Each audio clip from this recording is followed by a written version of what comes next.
तो तमाम तरह के लोग सीता कृषि करने लगे। हर घर में, हर परिवार में, हर गांव में ऐसा होता है। कोई भी घर की बहू बाहर निकल जाए, एक सामाजिक परंपरा के अनुसार अगर वह नहीं रहती है तो लोग छीटा कसी करने लगते हैं। ऐसी ही स्थिति हुई तो मीरा जी को बड़ा दुख हुआ। उन्होंने सुना कि गोस्वामी जी बड़े अच्छे संत हैं, इसका समाधान करेंगे। गोस्वामी जी के पास मीरा जी ने एक पत्र लिख करके भेजा कि बाबा ये बताइए परिवार में कैसे रहे, बड़ा दुख मिल रहा है, भजन में बहुत बाधा मिल रही है। तो गोस्वामी जी ने लिखा, जाके प्रियन हर राम बैदेही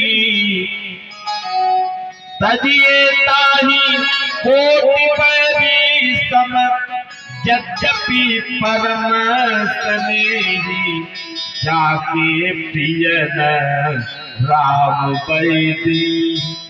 जिसको राम और सीता प्रिय न हो उसका परित्याग कर दो। तजिए ताहि कोटि बैरी, करोड़ों शत्रु के इस्तेमाल उसका परित्याग कर देना चाहिए। यद्यपि परम से नहीं, अपने हृदय का ही संबंधी क्यों ना हो, हृदय से प्रेम ही क्यों ना हो, उसका परित्याग कर देना चाहिए।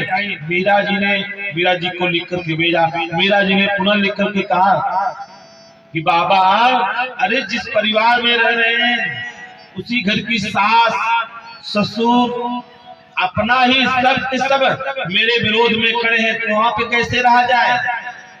गोस्वामी जी ने कहा, देखो किन लोगों ने किसका परित्याग किया।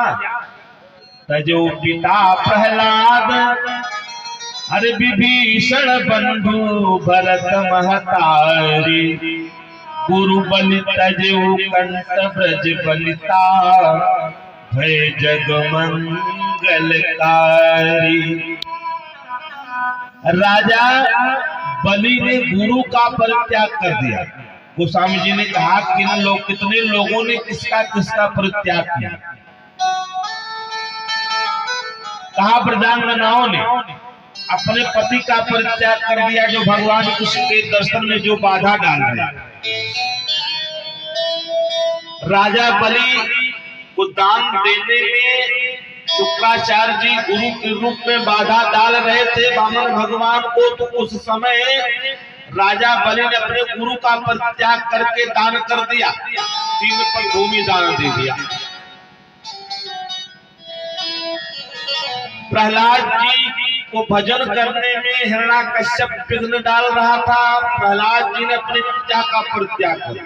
तजो पिता प्रहलाद विभीषण बंधु, विभीषण ने अपने भाई रावण का परित्याग कर दिया, भगवान के भजन में बाधा डाल रहा था।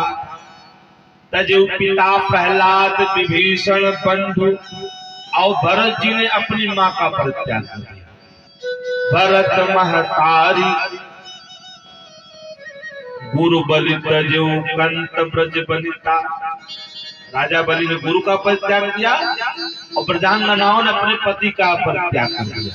लेकिन इनको कोई घृणित नहीं बताता, इनकी कोई निंदा नहीं करता है, इनकी कोई निंदा नहीं करता है। तजो पिता प्रहलाद विभीषण बंधु भरत महतारी, गुरु बलि तजो कंठ ब्रज बलिता, भय जग मंगलकारी। जाके प्रियन राम बैदेही। तब मीरा जी इस पत्र को पा करके प्रसन्न मुद्रा में नाचने लगी। पग घुघुर बांध मीरा नाची है। फिर कहने लगी, मेरे तो गिरधर गोपाल दूसरो न कोई, मेरे तो गिरधर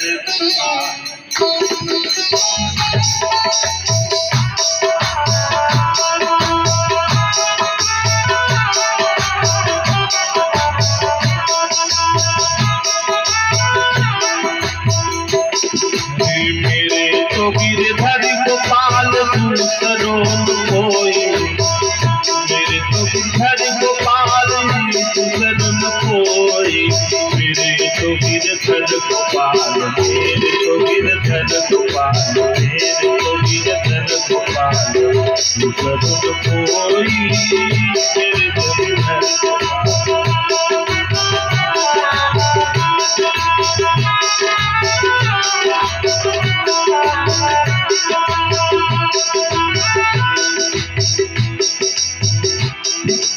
अब तो बेल फैल गई काकरी है कोई अब तो बेल फैल गई काकरी है कोई मेरे तो गिरधर गोपाल दूसर कोई मेरे तो गिरधर गोपाल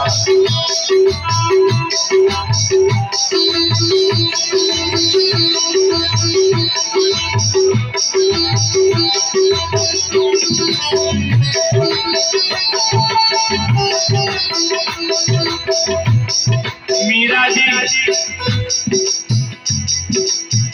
मैं तो अपने नारायण की मैं तो अपने नारायण की मैं तो अपने गिरधर मैं तो अपने गिरधर की काकरी है कोई मेरे तो गिरधर गोपाल कोई मेरे तो गिरधर कोई मेरे तो गिरधर गोपाल कोई मेरे तो गिरधर गोपाल मेरे तो गिरधर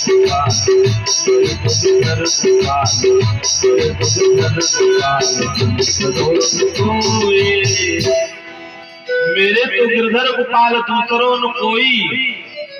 अब मेरा कोई क्या करेगा। मीरा जी को घर से बाहर निकाल दिया। मीरा जी चली गई मेवाड़ छोड़कर।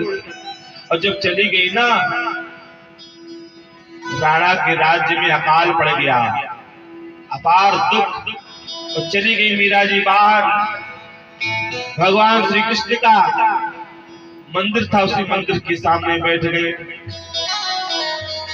जब अपार दुख आया राणा के राज्य में, मीरा को बुलाने का प्रयास किया कि मीरा आ जाए।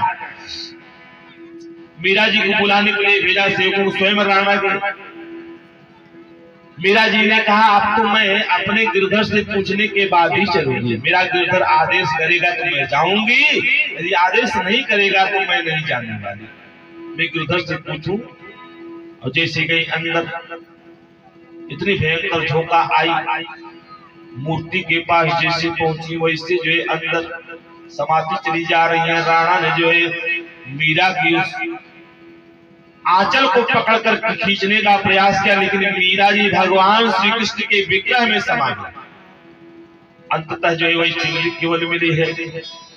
तो कहते हैं गोस्वामी जी ने लिखा अपने विनय पत्रिका में, किन लोगों ने किसका किसका परित्याग किया, लेकिन मां ने अपने संतान का परित्याग किया हो ऐसा नहीं लिखा। कुपुत्रो जायत क्वचिदपि कुमाता न भवति। पुत्र को पुत्र हो जाता लेकिन मां को मां नहीं होती।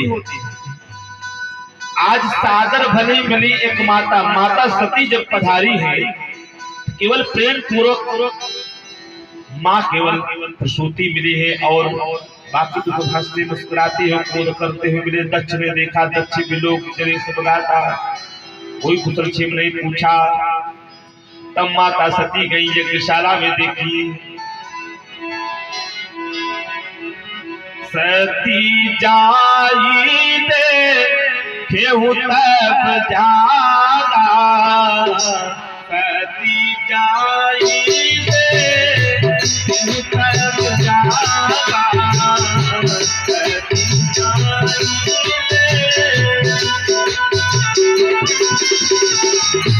सती जाई देखेहु तब जागा। कतहु नदी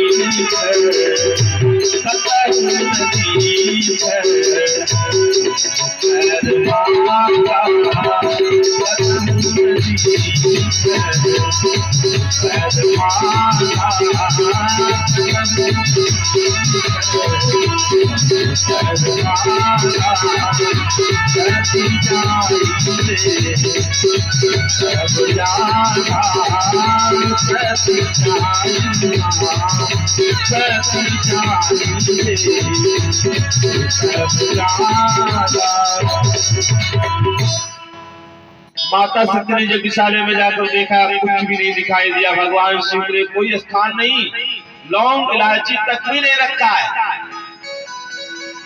तब याद आया, तब चित चढ़े जो शंकर कहे पूरा आत्मान हृदय। माता सती सबको फटकार लगा करके कहती हैं और विचार करती हैं कि पिछला दुख इतना दुख नहीं दिया जितना दुख आज भगवान शिव के द्रोह में मुझे मिल रहा है। माता सती कहती है, और सुनहु सभा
अगर कोई दुनिया कर रहा हो ऐसी जगह क्या करना चाहिए?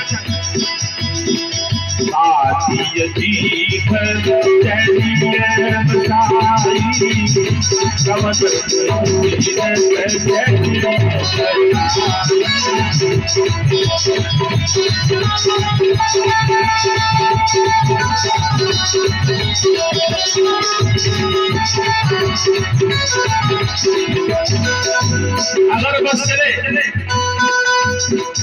उसकी जिह्वा काट ले भगवान शिव की और भगवान नारायण की निंदा करने वाले।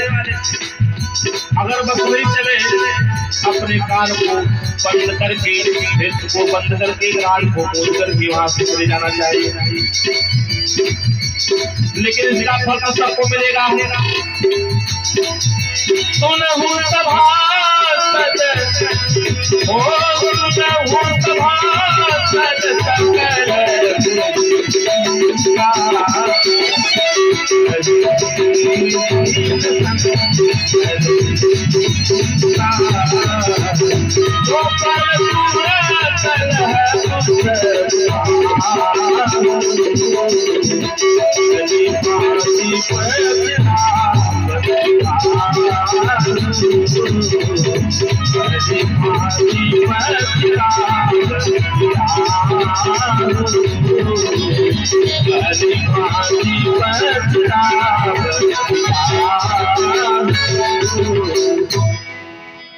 सो फल तुरंत लाभ सबका, उस सबको उसका फल मिलेगा। शिव की निंदा करने वाले, अरे मैं मानती हूँ इस शरीर जरूर हमारे पिता दक्ष के शुक्र से उत्पन्न यह शरीर है। इसका मतलब थोड़ी नहीं कि आप मेरा अपमान करो, मेरे स्वामी का अपमान करो, ये मुझसे सहन नहीं होगा। अरे यह शरीर एक अभिमानी अहंकारी के द्वारा उत्पन्न यह शरीर है, इसलिए इस अहंकारी की शरीर को, इस अभिमानी की शरीर को मैं अब धारण नहीं करूंगी। तजिहा हूँ तुरत देह तेहि हेतु मयूरधर चंद्र मौल वृष केतु। भगवान शिव को हृदय में धारण करके मैं अभी इसी क्षण इसी समय इस शरीर को इसी जगह छोड़ूंगी। यज्ञशाला में इसी यज्ञशाला में माता सबको फटकार लगाते हुए डांटते हुए असी कही योग अरे अगिने तनु जारा भयहु सकल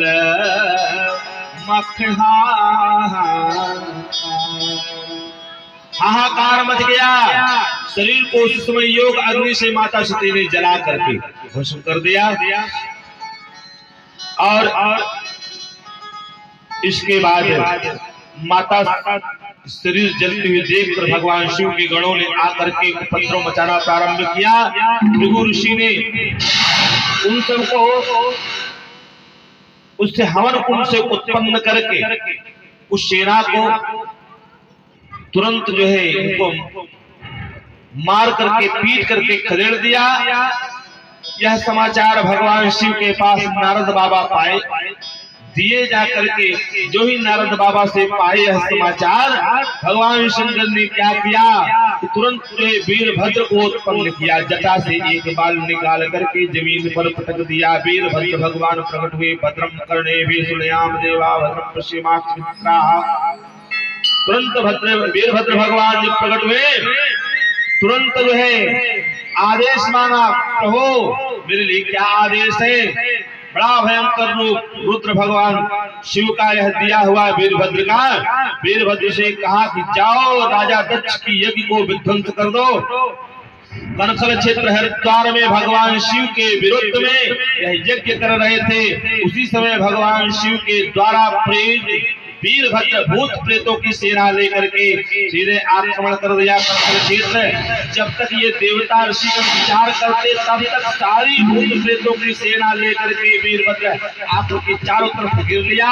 भागना चाहे कुछ लोग पकड़ करके सबको जो है अंग भंग करके सबको विध्वंस कर दिया। पूरी यज्ञशाला को नष्ट कर दिया। किसी के दांत टूटे, किसी के पैर, किसी के हाथ, किसी के मुख, किसी के सिर ही टूट गए। सबको अंग भंग करके सबको विध्वंस फल दे दिया। अब ऐसे में देखा भगवान शंकर के पास सारे लोग व्याकुल होकर के ब्रह्मा जी को साथ लेकर ब्रह्मा जी से कहा कि ब्रह्मा जी कहा अच्छा गए थे फल लेने के लिए, अब क्या हुआ। कहा पितामह हम तो विरोध फल पा गए, अब आप कृपा करो नहीं तो हम लोग कैसे रहेंगे।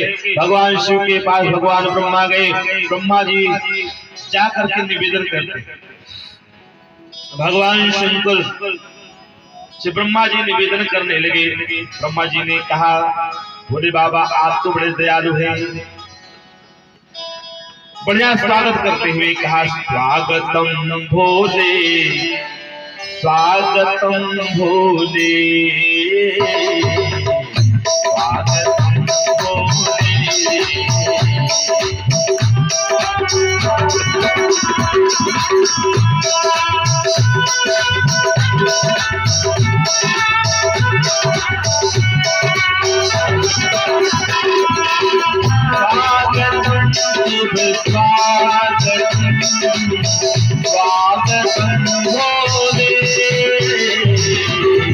स्वागतम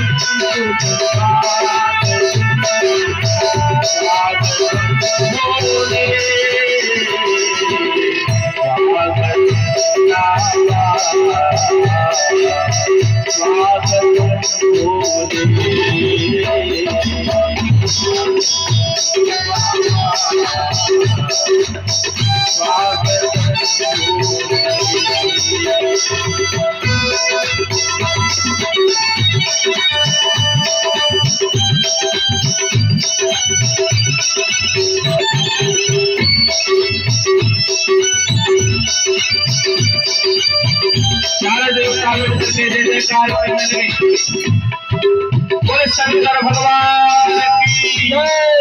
हर हर महादेव, हर हर महादेव। भोले बाबा शरणागतम रक्षा करो। भोले बाबा ने कहा भैया किससे रक्षा मांग रहे हो। कहा भोले बाबा आप कृपा करो। ये सारे देवता गए विध्वंस फल पाए। इनकी कृपा करो। भोले बाबा थोड़े में प्रसन्न हो जाते। स्तुति किया, विद्वत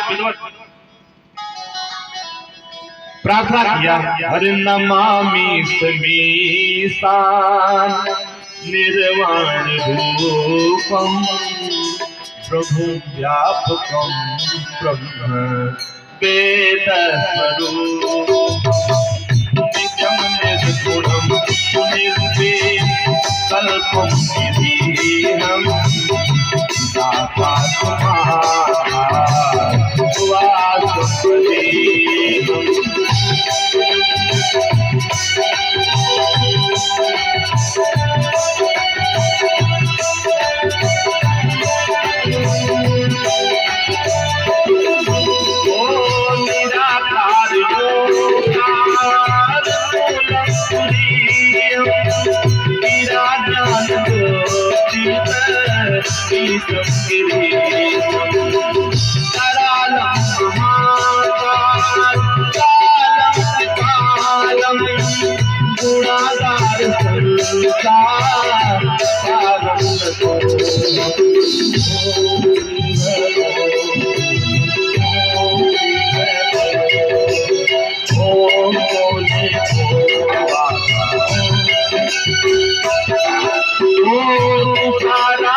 मनोभूत कोटि प्रभाति शरीरम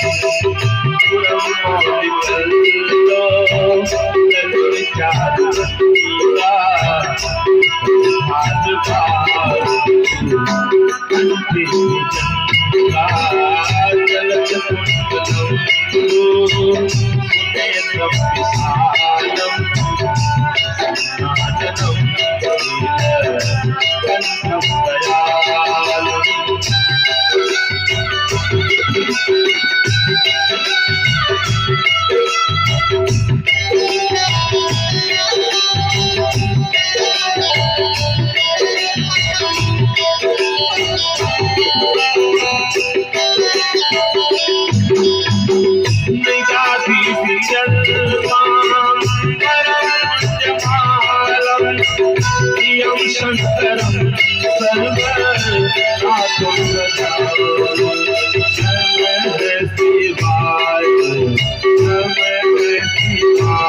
बोले बोले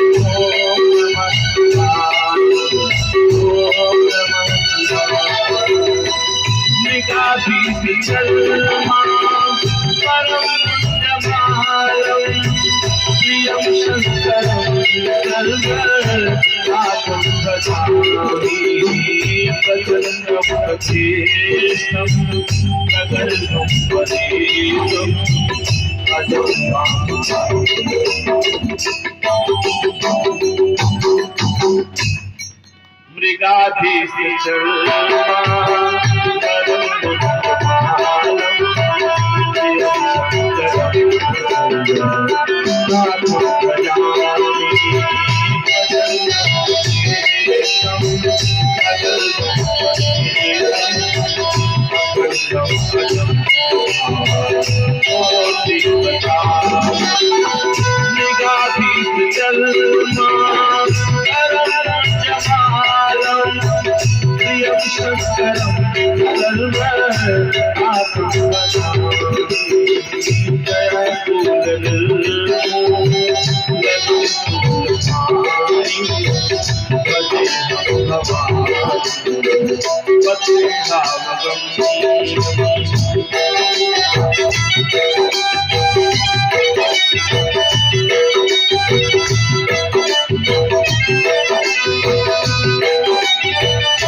शिवाय, ओम नमः शिवाय।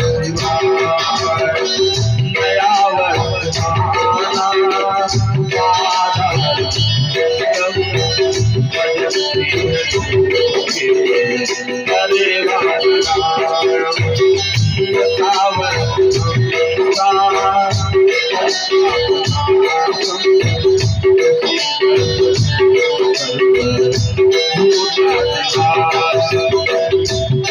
नाम योग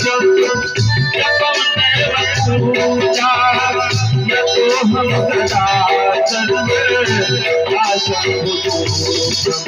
ओम नमः शिवाय, ओम नमः शिवाय, ओम नमः शिवाय, ओम नमः शिवाय। नाम योग्यम पूजा हम जरा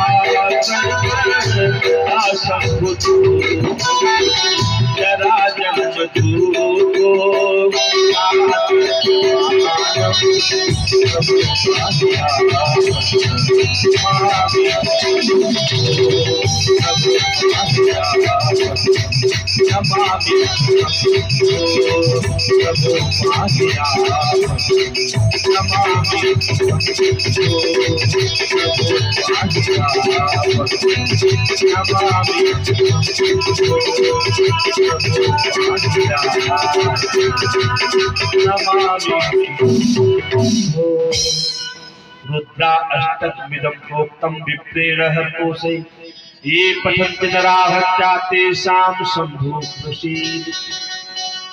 भगवान शिव की विधिवत स्तुति किया, भगवान शंकर प्रसन्न हो गए।